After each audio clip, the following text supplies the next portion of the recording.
दोस्त, मैं Vivek Singh one step institute के यूट्यूब चैनल पे आप सभी का स्वागत करता हूँ। मेरे दोस्त, इससे पहले आप लोगों को एक वीडियो मैंने दिया था पॉलिटी का, भाग 1 के बारे में हम लोग चर्चा किए थे, संघ और राज्य के बारे में। लेकिन अब हम लोग एक और कड़ी की शुरुआत करेंगे, बायोलॉजी। यानी एक तरफ आपको बायोलॉजी का वीडियो मिलेगा और एक तरफ पॉलिटी का। तो आइए, एक बहुत ही छोटा टॉपिक लेकिन बहुत खूबसूरत, एग्जाम के लिए बहुत इंपॉर्टेंट टॉपिक। आप लोगों ने सुना होगा डीएनए और आरएनए के बारे में। मेरे दोस्त, डीएनए और आरएनए और जीन में बहुत सारे लोगों को कंफ्यूजन होता है, लेकिन आज आपका पूरा का पूरा कंफ्यूजन टोटल का टोटल यहीं पे दूर हो सकता है। तो मेरे दोस्त, अब बने रहिए मेरे साथ और हम शुरुआत करते हैं इस टॉपिक का। आइए देखते हैं डीएनए क्या है, आरएनए क्या है, डीएनए और आरएनए में अंतर क्या क्या है। तो स्टार्ट किया जाए।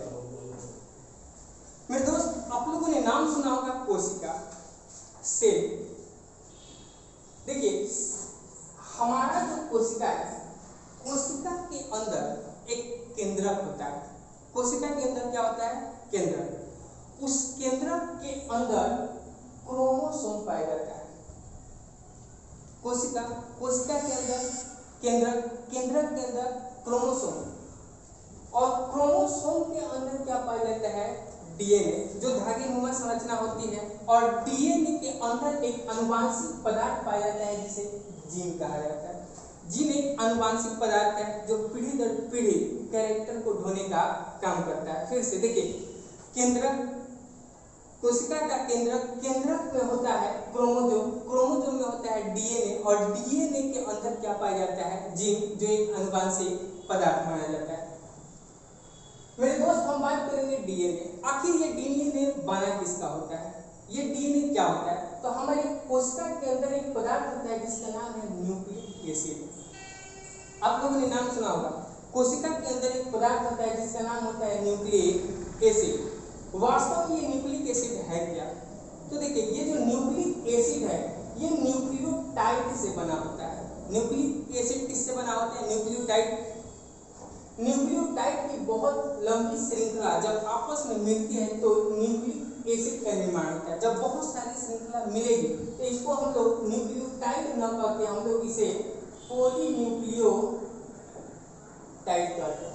तो अगर आपसे पूछे कि न्यूक्लिक एसिड किससे बना होता है, तो आप कहिएगा पॉलीन्यूक्लियोटाइड। यानी न्यूक्लियोटाइड के बहुत लंबा चेन होता है, लेकिन ये न्यूक्लियोटाइड या पॉलीन्यूक्लियोटाइड बना किसका होता है? तो ध्यान से देखिएगा, ये बना होता है फॉस्फेट से, ये बना होता है शर्करा से, और ये बना होता है नाइट्रोजन क्षार से। किससे बना होता है?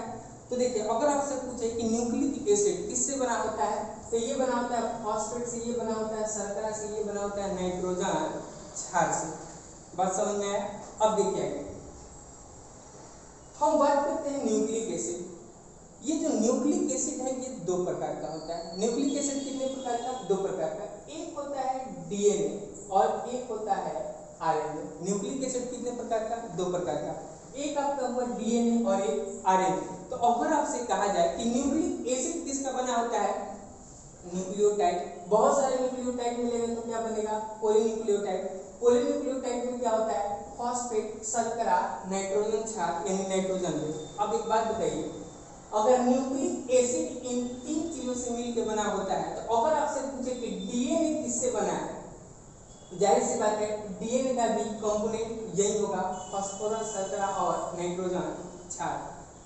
अब आइए हम जानते हैं कि डीएनए में कौन कौन सा संगठन है, उसको डिटेल में जानते हैं। तो देखिए, डीएनए बना होता है किससे? न्यूक्लियोटाइड। इसमें फॉस्फेट होता है। इसमें क्या होता है? फॉस्फेट। अब देखिए, इसके अलावा इसमें शुगर पाया जाता है, यानी शर्करा, और शर्करा के अलावा होता है नाइट्रोजन बेस। एकदम ध्यान से देखिएगा, फॉस्फेट, शुगर और नाइट्रोजन बेस उपस्थित होता है। इससे ये संगठन बना हुआ है। लेकिन डीएनए और आरएनए में एक थोड़ा सा अंतर है, बिल्कुल मामूली सा अंतर है। डीएनए आरएनए में ज्यादा का अंतर नहीं है। आइए हम देखते हैं डीएनए आरएनए में अंतर क्या है। तो ध्यान से देखिएगा, ये जो नाइट्रोजन क्षार है, आपसे पूछेगा कि डीएनए में जो नाइट्रोजन क्षार है ये कितने प्रकार का होता है। तो मेरे दोस्त डीएनए में नाइट्रोजन क्षार दो प्रकार का होता है। एक को कहा जाता है प्यूरिन और एक को कहा जाता है पाइरिडिन। एक को क्या कहा जाता है, प्यूरिन, और एक को पाइरिडिन। अब देखिए ध्यान से, प्यूरिन में दो प्रकार के नाइट्रोजन क्षार होते हैं। एक का नाम है एडेनिन और एक का नाम है गुआनिन। एकदम ध्यान से सुनिएगा, आपसे पूछेगा प्यूरिन क्षार में कौन कौन टाइप के क्षार पाए जाते हैं, तो आपको याद रखना है Ag। सुनते होंगे कोई किसी को कहता है Ag, सुनिए ना, इसे आपको याद रखना है। ए से एडेनिन और जी से गुआनिन, यानी प्यूरिन क्षार में एडेनिन गुआनिन, एडेनिन गुआनिन, कोई दिक्कत। अब देखिए एक होता है पाइरिडिन। पाइरिडिन में क्या होता है, तो देखिए पाइरिडिन में दो प्रकार का क्षार पाया जाता है। एक होता है थायमिन और एक होता है साइटोसिन। एक होता है थायमिन और एक होता है साइटोसिन, यानी शॉर्ट में हम इसे टीसी कह सकते हैं। शॉर्ट में क्या कह सकते हैं, टीसी। एक बार ध्यान से देखिए, न्यूक्लिक एसिड दो प्रकार का है, डीएनए और आरएनए। डीएनए किससे बना होता है, फॉस्फेट, शर्करा, नाइट्रोजन बेस। नाइट्रोजन बेस दो प्रकार का, प्यूरिन और पाइरिडिन। प्यूरिन में क्या होता है, एडेनिन और गुआनिन जैसा क्षार पाया जाता है, जबकि पाइरिडिन में थायमिन और साइटोसिन।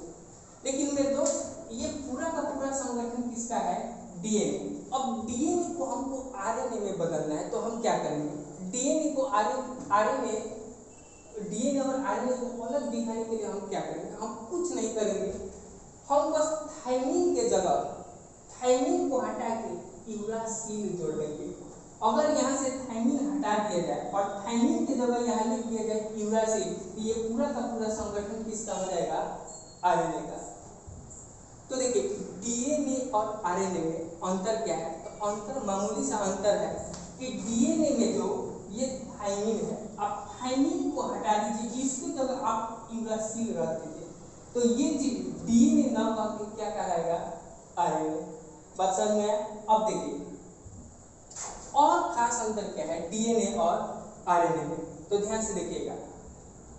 अगर हम डीएनए की बात करें तो आपको पता होना चाहिए डीएनए हमारे कोशिकाओं के केंद्रक में पाया जाता है। डीएनए कहाँ पाया जाता है, कोशिकाओं के केंद्रक में। क्या कोशिका के केंद्रक के अलावा डीएनए और भी कोशिकाओं में पाया जाता है, जी पाया जाता है। जैसे डीएनए माइटोकॉन्ड्रिया में पाया जाता है, डीएनए क्लोरोप्लास्ट में भी पाया जाता है। डीएनए कहाँ पाया जाता है, सबसे पहला बात केंद्रक, डीएनए माइटोकॉन्ड्रिया और डीएनए क्लोरोप्लास्ट में भी पाया जाता है, जबकि आरएनए पाया जाता है कोशिका द्रव्य और केंद्रक द्रव्य में। आरएनए किस में पाया जाता है, कोशिका द्रव्य और केंद्रक द्रव्य। डीएनए एक तो केंद्रक में पाया, दूसरा माइटोकॉन्ड्रिया और तीसरा क्लोरोप्लास्ट, जबकि आरएनए कोशिका द्रव्य और केंद्रक द्रव्य। दूसरा अंतर, इसमें जो शर्करा होगा, जैसे डीएनए और आरएनए में जो शर्करा होगा किस टाइप का होगा, तो देखिए आप डीएनए का फुल फॉर्म जानते होंगे, डीऑक्सीराइबोज। तो अगर आपसे पूछे कि डीएनए में शर्करा किस टाइप का, तो इसमें पाया जाएगा डीऑक्सीराइबोज नामक शर्करा, जबकि आरएनए में केवल व केवल राइबोज नामक शर्करा पाया जाता है। डीएनए में डीऑक्सीराइबोज, जबकि आरएनए में राइबोज। तीसरा अंतर, डीएनए का काम क्या है, तो देखिए डीएनए का काम केवल व केवल आनुवांशिक सूचनाओं को पीढ़ी दर पीढ़ी ढोने का काम होता है। यानी डीएनए क्या करते हैं, आनुवांशिक पदार्थों को जीन के माध्यम से पीढ़ी दर पीढ़ी ढोता है। लेकिन आरएनए का काम क्या है, क्या आरएनए भी पीढ़ी दर पीढ़ी सूचनाओं को ढोने का काम करता है, नहीं। आरएनए का मात्र एक ही काम है, प्रोटीन संश्लेषण। संश्लेषण का मतलब होता है निर्माण, यानी आरएनए का काम क्या है, प्रोटीन का निर्माण। ये पीढ़ी दर पीढ़ी नहीं जाता है, यानी इसे हम आनुवांशिक पदार्थ नहीं कर सकते हैं। अब देखिए तीसरा अंतर, प्यूरिन क्षार में कौन कौन क्षार पाया जाता है, तो देखिए एक तो अभी बताए थे एडेनिन और गुआनिन, पाइरिडिन में थायमिन, साइटोसिन। लेकिन यहाँ देखिए आरएनए में एडेनिन, साइटोसिन, लेकिन यहाँ देखिए साइटोसिन और थायमिन की जगह क्या कर दिया है, यूरासिल। थायमिन की जगह क्या कर दिया है, यूरासिल। ये सॉरी ये जी है, एडेनिन और गुआनिन, जबकि देखिए थायमिन की जगह क्या, साइटोसिन, जबकि थायमिन की जगह क्या है, यूरासिल। यानी जो डीएनए का संगठन होगा उसमें थायमिन की जगह हम यूरासिल लगा देंगे तो क्या हो जाएगा, आरएनए। लेकिन मेरे दोस्त बात यहाँ होता है, अगर डीएनए पीढ़ी दर पीढ़ी जाता है तो फिर आरएनए कैसे चला जाता है। हम लोग के शरीर में डीएनए के साथ साथ आरएनए है, तो क्या ये पीढ़ी दर पीढ़ी आया है, ये कैसे है। तो देखिए डीएनए में खास प्रकार का टेक्निक होता है, डीएनए आरएनए में बदल जाता है। डीएनए किस में बदल जाता है, आरएनए में। आइए देखते हैं, जैसे देखिए ये तो हो गया डीएनए और आरएनए। अब देखिए डीएनए आरएनए में और अंतर क्या है, ये जो डीएनए है इसकी संरचना ऐसे होती है, कुंडलित संरचना होती है। डीएनए क्या द्विकुंडलित होती है, जबकि आरएनए का एकल कुंडलित संरचना होता है। आइए देखते हैं थोड़ा सा आरएनए के बारे में। देखिए आरएनए कैसा होता है, एकल कुंडलित, एकल कुंडलित, जबकि डीएनए द्विकुंडलित होता है। इसका काम क्या है, काम कुछ नहीं है, प्रोटीन का संश्लेषण करता है। ये क्या करता है, केवल व केवल प्रोटीन का संश्लेषण। तीसरा अंतर, थायमिन की जगह हम क्या लगा देंगे, यूरासिल, तो ये क्या हो जाएगा, आरएनए। अब देखिए आरएनए प्रोटीन का निर्माण करता है। इस नजरिए से आरएनए को 3 टाइप में बांटा गया है। देखिए टाइप ऑफ आरएनए, जैसे एक जो आरएनए का टाइप है इसे एमआरएनए कहा जाता है। एम का मतलब मैसेंजर आरएनए। दूसरा होता है टीआरएनए, टी से होता है ट्रांसफर आरएनए, और एक होता है आरआरएनए यानी राइबोसोम आरएनए। अब ध्यान से लिखिएगा, ये मैसेंजर आरएनए क्या करते हैं। आप लोगों ने एक नाम सुना होगा, एमिनो एसिड। हमारे शरीर में 20 प्रकार के एमिनो एसिड पाए जाता है, जिसमें 10 प्रकार के एमिनो एसिड भोजन से प्राप्त होते हैं, लेकिन 10 प्रकार के एमिनो एसिड का निर्माण हमारा शरीर स्वयं करता है। और 20 प्रकार का एमिनो एसिड जब मिलता है तो क्या बनता है, प्रोटीन का निर्माण होता है। तो देखिए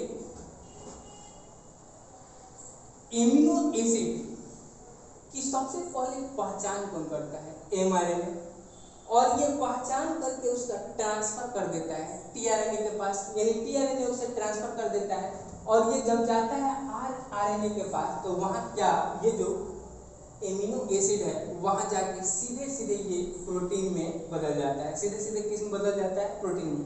यानी हम जान चुके हैं कि डीएनए आरएनए में बदल सकता है। कैसे बदल सकता है, यूरासिल लगा दीजिए। आरएनए किस में बदल जाएगा, प्रोटीन में।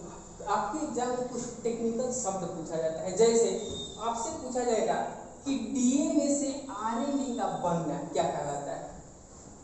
डीएनए से अगर आरएनए बनता है तो इसे हम क्या कहेंगे, इसे कहा जाता है ट्रांसक्रिप्टेज, हिंदी में कहा जाता है अनुलेखन।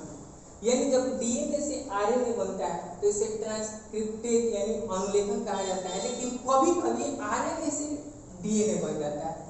तो देखिए डीएनए से आरएनए बना ट्रांसक्रिप्टेज, लेकिन आरएनए से डीएनए बना यानी रिवर्स हुआ, तो हम इसे कह सकते हैं रिवर्स ट्रांसक्रिप्टेज। कोई दिक्कत। अब देखिए जब आरएनए से प्रोटीन बनता है इसे हम ट्रांसलेशन कहते हैं।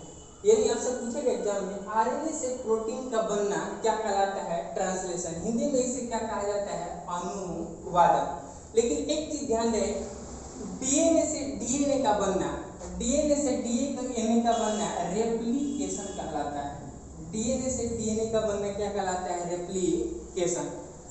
तो उम्मीद करते हैं आपको समझ में आया होगा कि डीएनए और आरएनए में खास अंतर क्या है। तो देखिए डीएनए आनुवंशिक सूचनाओं को ढूंढने का काम करता है, जबकि आरएनए प्रोटीन का सिंथेसिस करता है। डीएनए में थायमिन होता है, जबकि आरएनए में थायमिन की जगह हम क्या लगा देते हैं, यूरासिल। अगर डीएनए की बात किया जाए तो इसमें डीऑक्सीराइबोज होता है, जबकि आरएनए में केवल व केवल राइबोज होता है। ये द्विकुंडलित होता है डीएनए, जबकि ये क्या होता है, एकल कुंडलित। अब देखिए कुछ एग्जाम में आपसे पूछा जाता है कि डीएनए की खोज सबसे पहले किसने की। एक वैज्ञानिक था मिशन नामक वैज्ञानिक ने सबसे पहली बार डीएनए की खोज की, जबकि डीएनए की संरचना यानी डबल हेलिक्स द्विकुंडलित संरचना किसने दिया था, एक वैज्ञानिक था जिसका नाम था वाटसन व क्रिक। द्विकुंडलित संरचना किसने दिया, वाटसन व क्लिक। तो मेरे दोस्त उम्मीद करते हैं कि आपको कुछ कुछ समझ में आया होगा डीएनए और आरएनए में अंतर क्या है। ज़्यादा का अंतर नहीं है। उम्मीद करते हैं ये वीडियो आपके लिए बहुत उपयोगी होगा। तो आज के लिए इतना ही, फिर मिलते हैं अगले क्लास।